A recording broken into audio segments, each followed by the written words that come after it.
What is the one most important thing that you miss in movies? Two actually, but what is that one most important thing?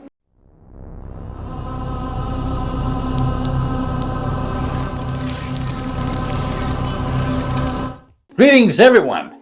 Welcome back to Kane Harkonnen Studios. It has been some time since I posted a video. That's because I was traveling to my home country and been dealing with some other businesses as well. But nevertheless, I am back and welcome to the most weirdest place on YouTube, which is Kane Harkonnen Studios.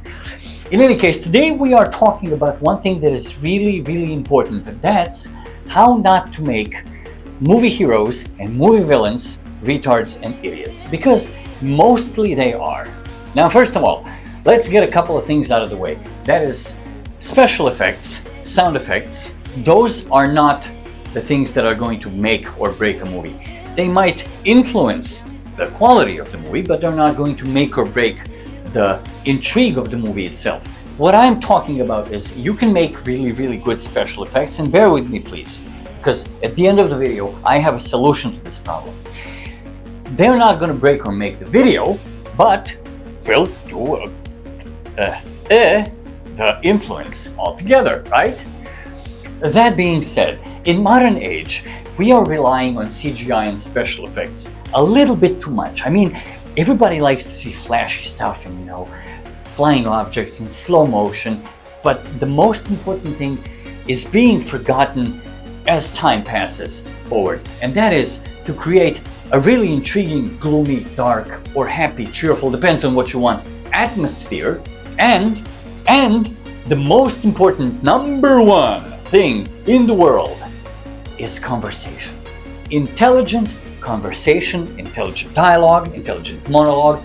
That is the thing that we miss in modern media.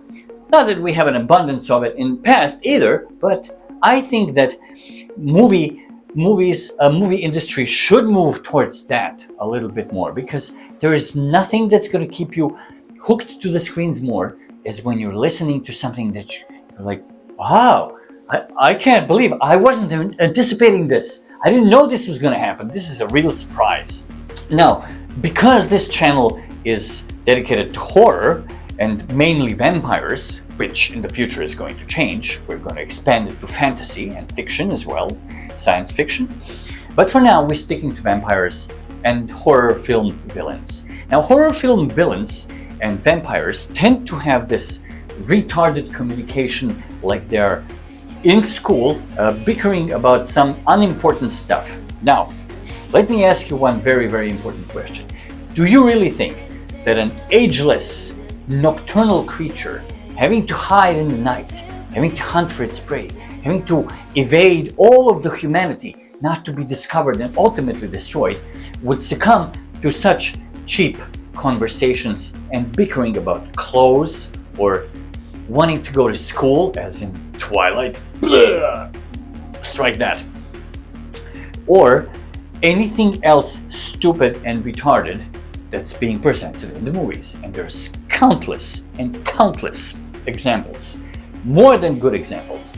Now, some of these tests and tries have been done correctly and vampires look pretty good and decent, but I know the problem, why it is really hard to emulate or imitate an ageless vampire dark horrorist creature, because we are not. We're humans, and we're flawed, and we are retarded, and we do not really use our brains very much, at least I don't. In any case, I believe that through sheer willpower and meditation and putting yourself into the mindset of the ultimate nocturnal creature would yield better movie production, better script writing, and ultimately gloomier and better atmosphere. Script writers should spend a little bit more time thinking on how to show by actions less than words. Because in vampire movies and villain movies, villains tend to gloat over the hero's demise, over the hero's nearing loss or nearing defeat, during which period the hero has the time to prepare herself or himself for a counterattack, and the villain ultimately loses.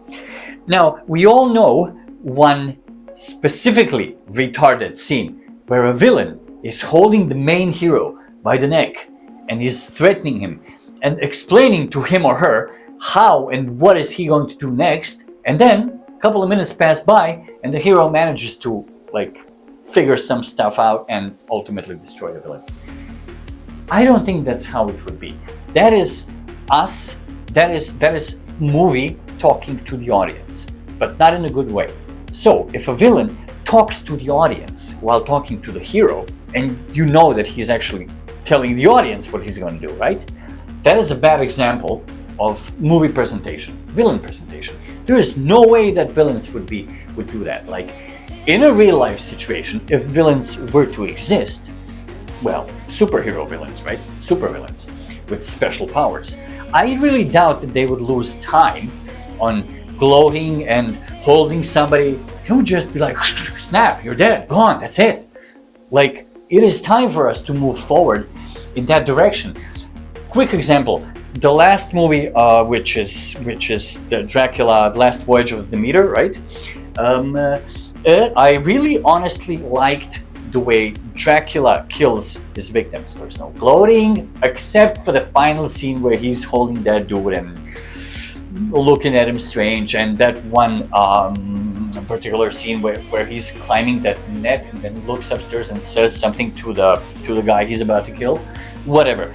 90% of the movie has been presented correctly. Dracula is totally not human. He's not acting like a human. He doesn't have human desires. He doesn't even look human.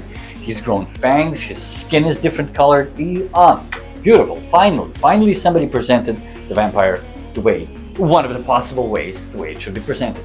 That being said, I also stated that through meditation and willpower and putting a little bit of thought on how to show by action more than talking vampires, we would be able to produce greater atmosphere and greater overall action scenes and dramatic scenes than we currently are presenting. That being said, thank you for joining me. Next time I will talk to you about ultimate battle of light and darkness, black versus white.